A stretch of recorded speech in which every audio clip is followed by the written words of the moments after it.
Hello everyone, welcome to my channel mission practice. मेरा नाम अंबिका है। आज मैं कॉन्स्टिट्यूशनल बॉडीज़ टॉपिक शुरू करूंगी पॉलिटी सब्जेक्ट का। ये टॉपिक हर एग्ज़ाम में बहुत ही इम्पॉर्टेंट है। वैसे तो पॉलिटी सब्जेक्ट ही पूरा इम्पॉर्टेंट है, but constitutional and non constitutional bodies, जब आप ये दोनों टॉपिक कवर अप करते हैं तो आपका 30% यही से प्रिपेयर हो जाता है पॉलिटी। ये दोनों टॉपिक्स के फैक्ट्स को याद करना बारी बारी is really very important, and साथ में इन्हीं बॉडीज़ के कुछ टॉपिक्स को कंपेयर करके डिफरेंस को देखना वो भी बहुत ही ज़रूरी है।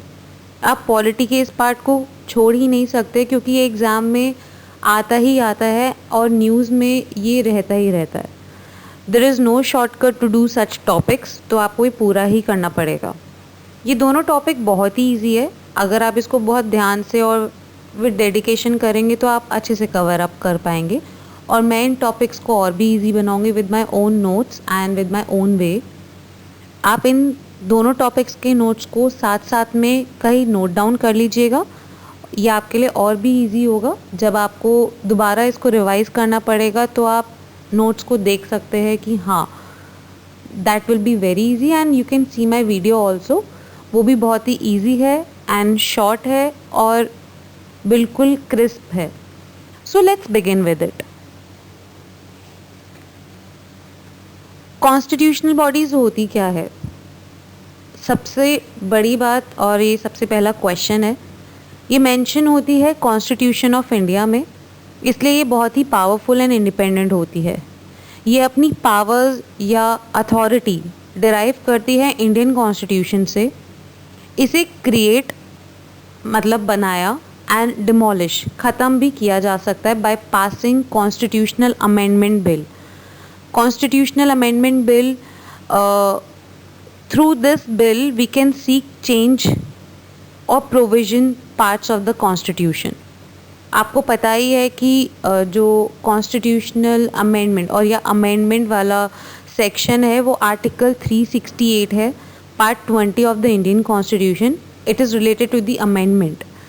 तो कॉन्स्टिट्यूशनल अमेंडमेंट बिल पास कैसे होता है?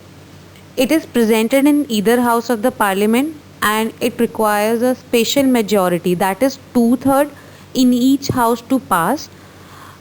कोई भी deadlock नहीं होता है। They can be deadlock, but there is no joint sitting। And in case of constitutional amendment bill, president must give his assent to the bill and he cannot withhold or return the bill। तो ये बहुत ज़्यादा important हो जाता है related to the amendment.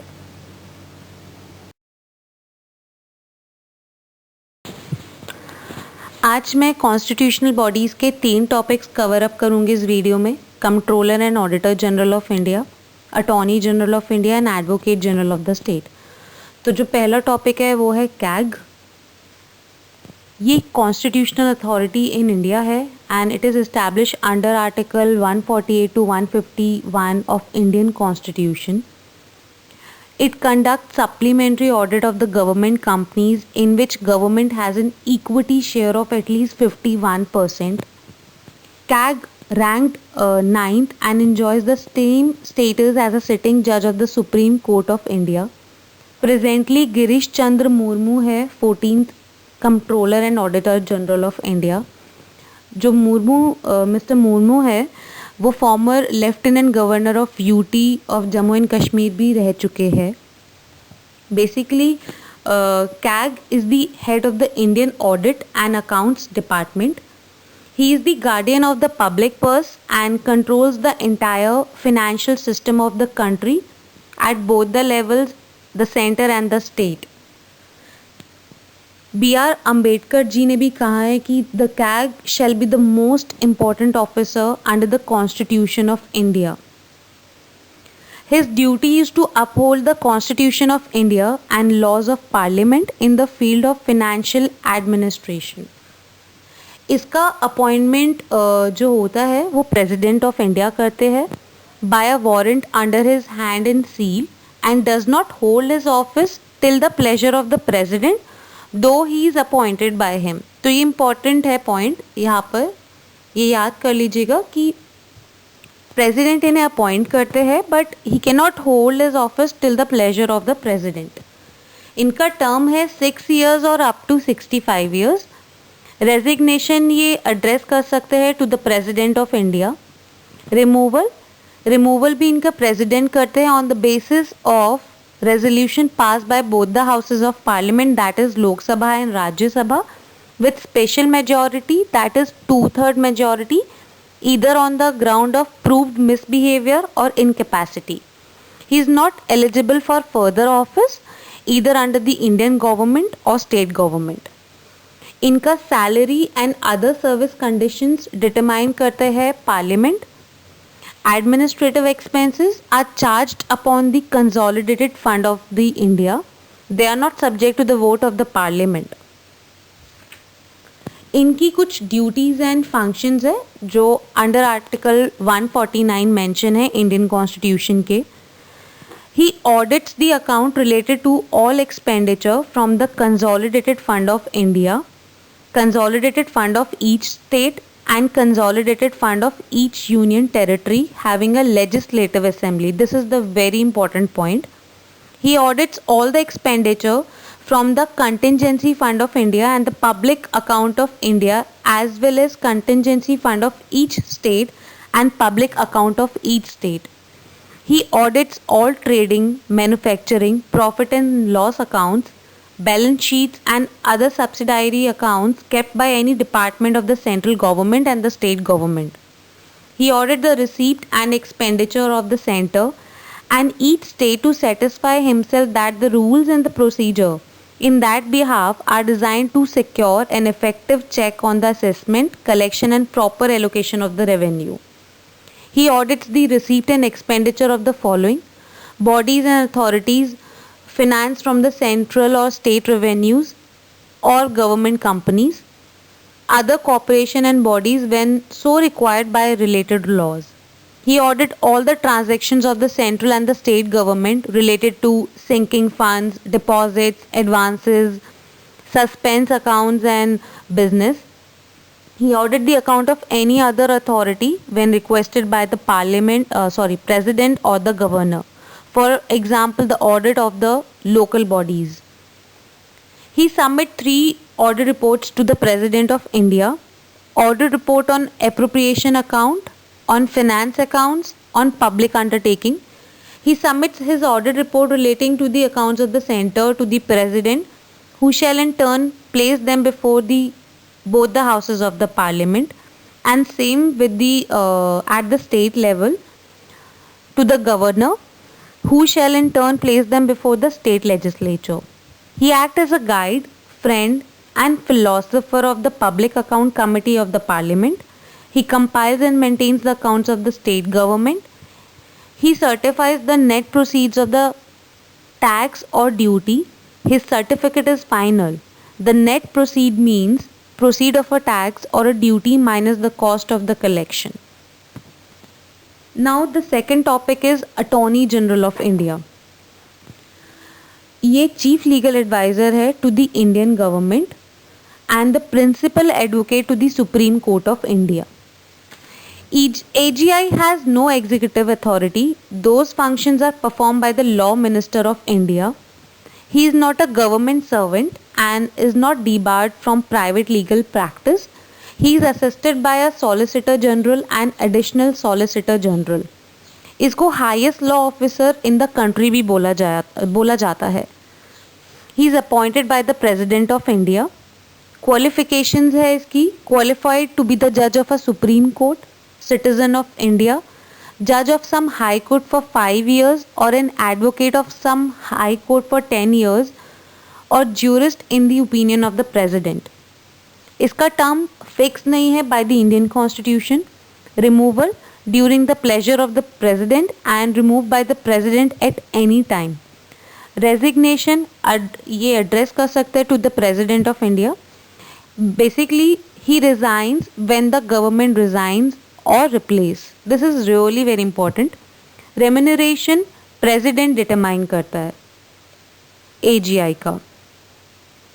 इसका duties and functions है to give advice to the government of India upon legal matters which are referred to him by the president, to perform such other duties of a legal character that are assigned to him by the president, to discharge the functions conferred on him by the constitution or any other law. The president has assigned the following duties to the Attorney General of India: to appear on behalf of the Government of India in all cases in the Supreme Court in which the Government of India is concerned, to represent the Government of India in any reference made by the President to the Supreme Court under Article 143 of the Constitution, to appear in any High Court in any case in which of the Government of India is concerned. Now the third topic is Advocate General of the State. He is the legal advisor to the state government. इसको chief law officer of the state भी बोला जाता है और AGI को highest law officer of India बोला जाता है. ये दोनों का डिफरेंस है तो ये याद रख लीजिएगा. It is really very important.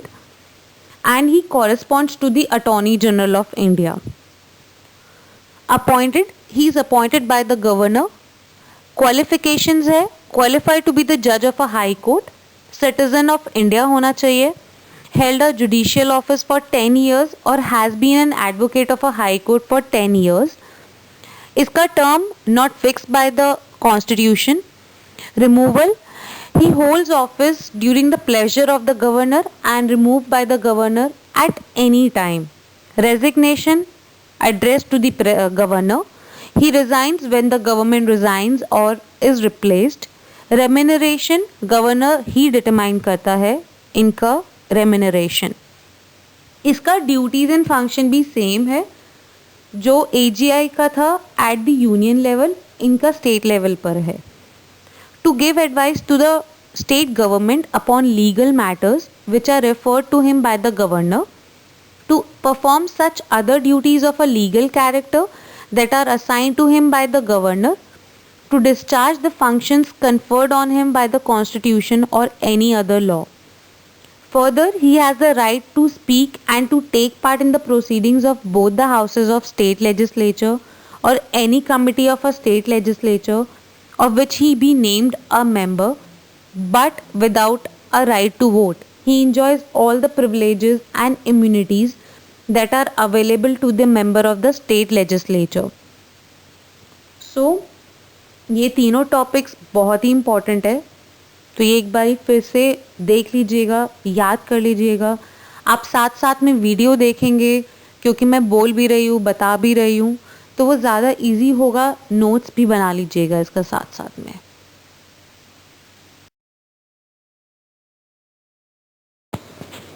ये लिस्ट है controller and auditor general of India की. कई बारी क्वेश्चन यहाँ से भी बन जाता है. इन टॉपिक्स में आप कुछ भी छोड़ नहीं सकते हैं क्योंकि एग्ज़ाम में लिस्ट भी बहुत इम्पॉर्टेंट है. इनका पूरा qualification, term, appointment, removal, resignation which is very important. And now this is the list which is really very important. Exam में तो पहले कौन से थे, दूसरे कौन से थे, ईयर कौन सा था, ये अब करंटली कौन से चल रहे हैं, उनका टेन्योर क्या है, 14th है, 13th है. तो ये एग्ज़ाम में कहीं ना कहीं बहुत ही इंपॉर्टेंट है. Before 1947, controller and auditor general of India is known as auditor general of India. From 1860 to 1950, first auditor general of India was Edmund Drummond and the last was Bertie Munro Staig. ये list है CAG की. पहले थे we नारा हरि राव, दूसरे अनिल कुमार चंद्र, AK Roy, S Ranganathan, A Bakshi, ज्ञान प्रकाश, Triloknath Chaturvedi, CG Somaiya, VK Shunglu, Vijendra Nath Kaul, Vinod Rai, Shashikant Sharma, Rajiv Maharshi. Now the currently Girish Chandra Murmu. इनका tenure ये कौन से है, 14th. एंड ये लिस्ट पूरी कहीं ना कहीं इम्पॉर्टेंट हो जाती है और इनका जो भी टेन्योर है, जो उनका टाइम पीरियड है, वो भी बहुत ज़्यादा इम्पॉर्टेंट हो जाता है. तो एक बारी इसको देख लीजिएगा. फर्स्ट 4, लास्ट 4, पहले कौन से थे, उनका ईयर, तो ये याद कर लीजिएगा।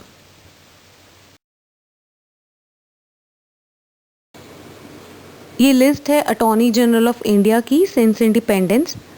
जो करंट है वो है के वेणुगोपाल। 13th है वो अटॉर्नी जनरल ऑफ इंडिया।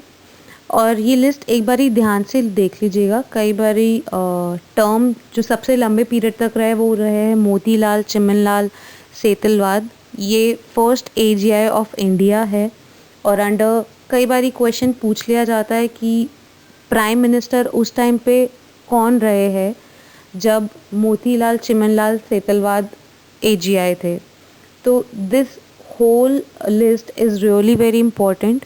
ये एग्ज़ाम में कहीं ना कहीं कई बारी इससे ही क्वेश्चन बन जाते हैं, सो ध्यान से देख लीजिएगा। Advocate general of the state, her state का AG अलग होता है। आप जो भी स्टेट का एग्ज़ाम की तैयारी कर रहे हैं तो वो उस हिसाब से देख लीजिएगा कि पहले कौन से रहे हैं, अब करंट कौन से है। तो वो उसका लिस्ट आप खुद एक बारी देख लीजिएगा ऑनलाइन। एंड आज मैंने ये तीनों टॉपिक्स कवर अप कर लिए हैं and within a week मैं बाकी पूरा कॉन्स्टिट्यूशनल बॉडीज़ कवर अप करा दूँगी। तो आप इसको ध्यान से देखिएगा और अच्छे से पढ़िएगा। So thank you.